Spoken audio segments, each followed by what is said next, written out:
Advocate Bhudev Mahanandia का अभिवादन स्वीकार कीजिए। साथियों, आप देख रही है भल सब पीपल, भल सब बहुजन। 13 जनवरी महाकुंभ मेला शुरू हो गया है भारतवर्ष में। उत्तर प्रदेश में महाकुंभ मेला 13 जनवरी से लेकर 26 फरवरी तक चलेगा। ये 45 डे का मेला है।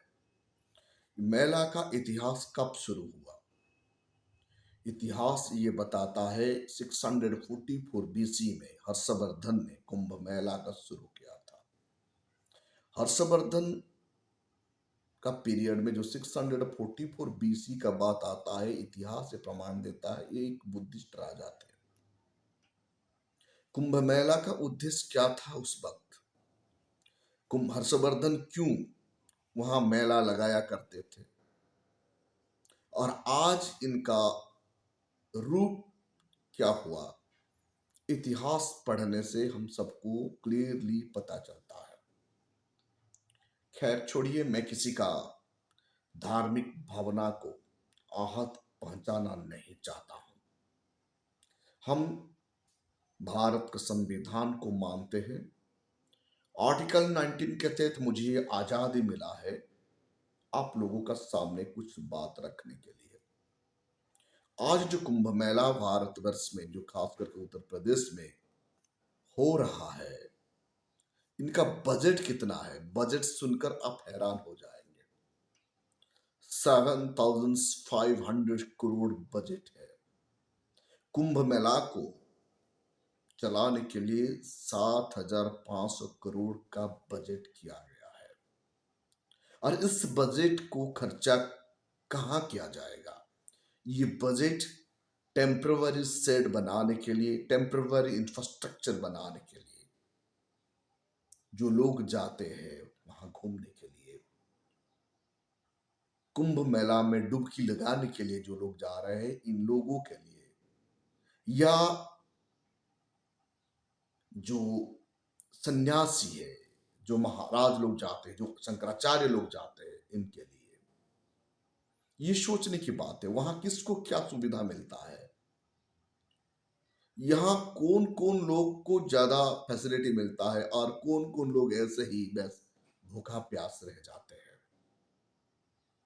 ना जाने कितने लोग, बताया जा रहा है 400 मिलियन डिवोटी वहां पहुंचेंगे पूरा भारत में और देश विदेश से। जो 7,500 करोड़ रुपए का बजट बनाया गया है, इस बजट का हिस्सा हेल्थ और एजुकेशन में इतना खर्चा किया जाता तो उत्तर प्रदेश में हेल्थ तंदुरुस्त हो जाता, एजुकेशन मजबूत हो जाता और देश को आगे बढ़ाने के लिए मदद मिलता। खैर छोड़िए, 7,500 करोड़ रुपए किसका रुपये है? ये लोगों का दिया गया टैक्स है। ये टैक्स को इंफ्रास्ट्रक्चर के नाम पर, जो इंफ्रास्ट्रक्चर कुंभ मेला खत्म होने के बाद ये खत्म हो जाता है, ये परमानेंट इंफ्रास्ट्रक्चर नहीं है। वो इंफ्रास्ट्रक्चर बनाने के लिए किसका हिस्से में जा रहा है? वहां का ठेकेदार कौन है? क्या शेड्यूल कास्ट है ठेकेदार? क्या एसटी है वहां का ठेकेदार, या ओबीसी है? मेरे ख्याल से एससी एसटी ओबीसी लोग होंगे या नहीं, हम सबको इसके बारे में पता करना बहुत जरूरी है। जितने भी अनुसूचित जाति, अनुसूचित जनजाति और पिछड़े वर्ग का लोग कुंभ मेले में जा रहे हैं, क्या उन्हें तमाम ये 7,500 करोड़ रुपए जो एक्सपेंडिचर हुआ, वो पैसा का हिस्सा कुंभ मेले पर जाने वाले एससी एसटी ओबीसी को मिल रहा है? क्या वो 7,500 करोड़ रुपए जो खर्चा किया गया है, उस पैसा का कुछ सुख सुविधा अनुसूचित जाति, अनुसूचित जनजाति और ओबीसी लोगों का हिस्से में आ रहा है क्या? इनको भी हमको पता करना जरूरी है।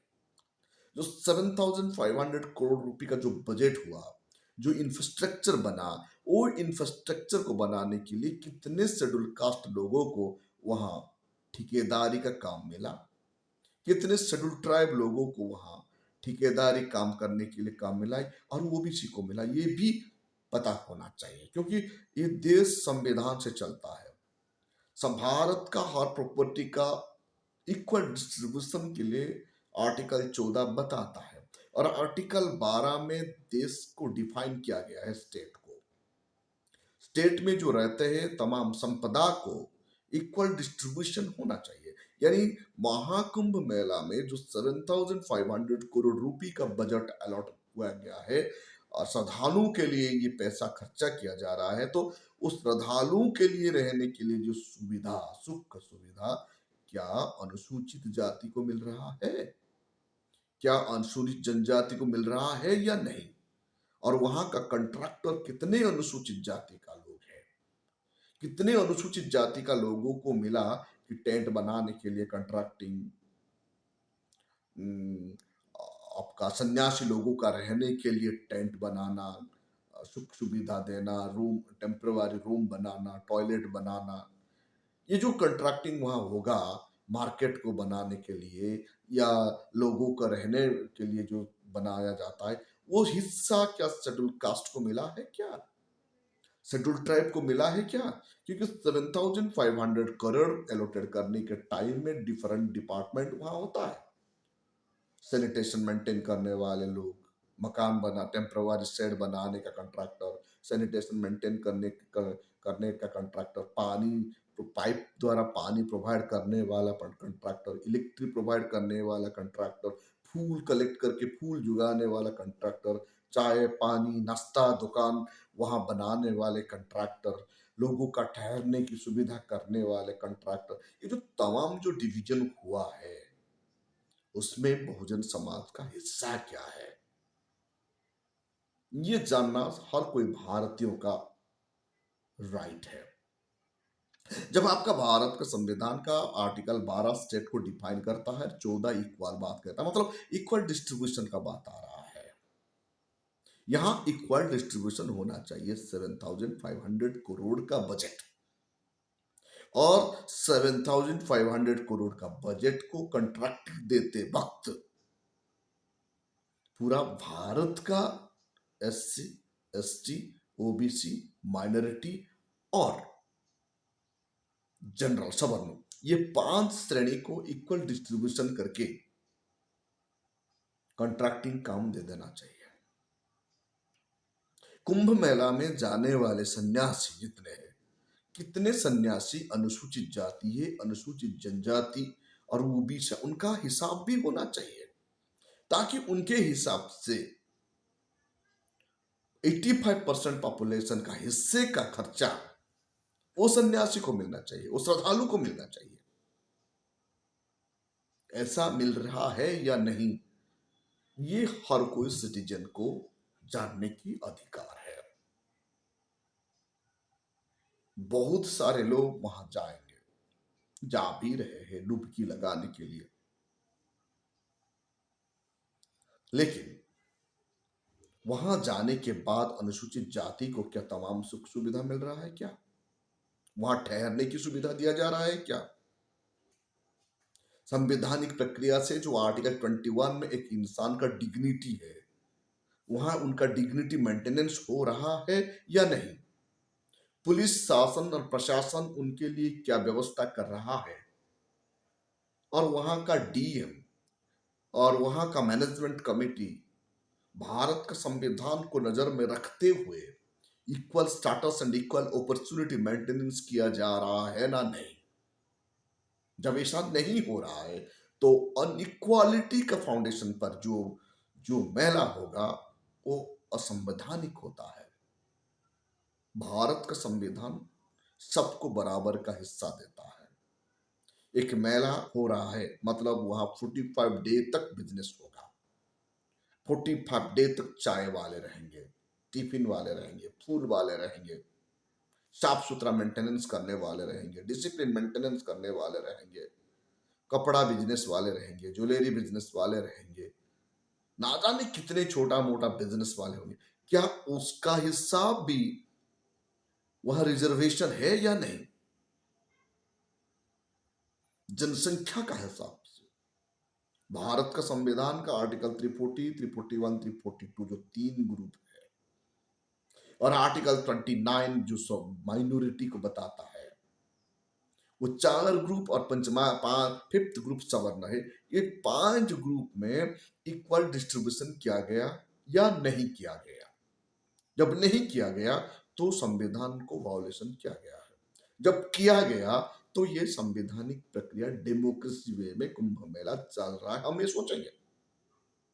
जब ये डेमोक्रेसी वे नहीं है, कास्टिज्म का बुनियादी ढांचे पर ये चल रहा है, तो ये एंटी कॉन्स्टिट्यूशनल है। क्योंकि एक मेला मतलब भारत का तमाम लोगों का है, और वहां खर्चा होने वाले पैसा भारत का तमाम लोगों का टैक्स का है। और वो जो डेवलप इंफ्रास्ट्रक्चर डेवलपमेंट होगा, तमाम वहां जितने श्रद्धालु पहुंचते, सबको बराबर का सुख सुविधा वहां मिलना चाहिए। शंकराचार्य के लिए अलग सुविधा, कॉमन लोगों के लिए अलग सुविधा, वीआईपी के लिए अलग सुविधा, वेरी वेरी वीआईपी के लिए अलग सुविधा, और कॉमन सिटीजन को के लिए पूछा ही नहीं जाएगा। मतलब ये संवैधानिक खिलाफ है, यानी आर्टिकल 14 को वायोलेशन किया गया, ये सोचा जाएगा। अभी भी वक्त है बहुजन समाज को अपना हिस्सा, अपना अधिकार को मांगना जरूरी है।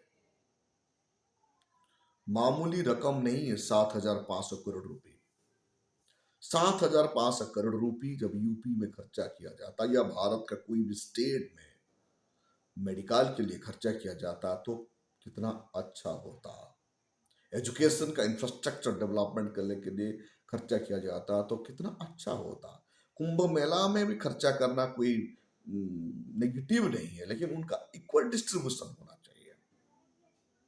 इक्वाली स्टेटस मेंटेनेंस करके संवैधानिक प्रक्रिया में जो होगा, तो हम सोचते हैं वो इक्वालिटी मेंटेनेंस करने का मेला बताया जाएगा। जब हर्षवर्धन का पीरियड में वहां मेला लगता था, तो वहां गरीबों को दान दिया जाता था।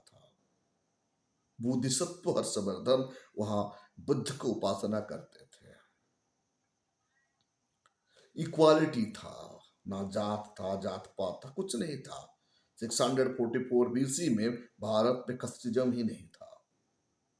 भारतवर्ष में बुद्ध मंक उस मेले में भाग लेते थे, और वहां तर्क होता था, वहां ज्ञान का चर्चा हुआ करता था। आज जो कुंभ मेला हो रहा है, ये लोगों का आस्था का भरोसा, आस्था बन गया है, और आस्था से अपना धर्म को पालन करने के लिए लोग जाते हैं। ये व्यक्तिगत मामला है, उसमें हमको उलझना नहीं चाहिए। सबका आजादी है, हर कोई व्यक्ति वहां जाके अपना जो करना है वो कर सकता है संवैधानिक हिसाब से। कॉन्स्टिट्यूशन से बाहर जाकर कोई भी कुछ वहां कर नहीं सकते।